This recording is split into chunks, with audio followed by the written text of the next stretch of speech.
a February interest rate rise is looking less and less likely, with many economists now suggesting the next move will be a rate cut later this year. Sky News political reporter Joel Philp joins us. Joel, yesterday's inflation numbers could be good news for mortgage holders.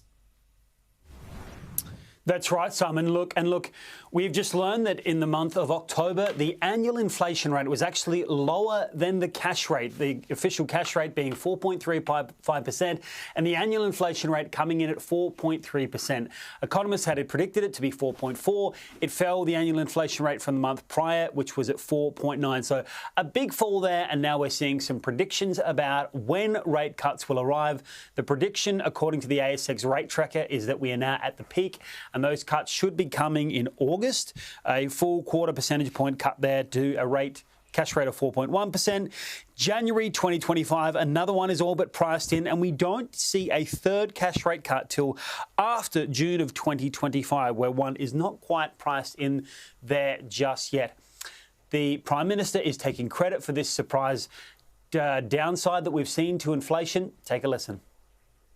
In yesterday's release by the ABS on the inflation figures, they singled out government policy, whether it was the energy price relief plan, whether it be fee-free TAFE or other measures, which have made a difference, and which is why it is a contributing factor to that lower than expected figure that we saw in the inflation figures yesterday.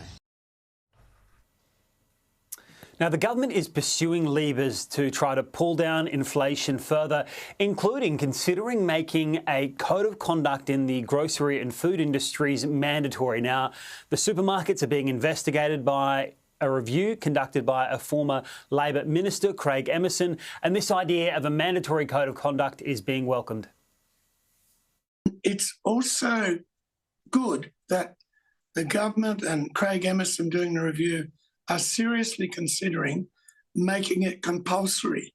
In the past, it was just tokenistic. It was not a dinkum code of conduct because it depended on the big retailers agreeing to everything. Time will tell if that ends up supporting the prices that farmers get or brings down prices that we pay at the checkouts. But in the meantime, of course, the May budget is likely to be the last federal budget before we see the next federal election in 2025, Simon. So we'll see if the government decides to roll out any sweeteners, considering the surplus they managed to achieve last financial year.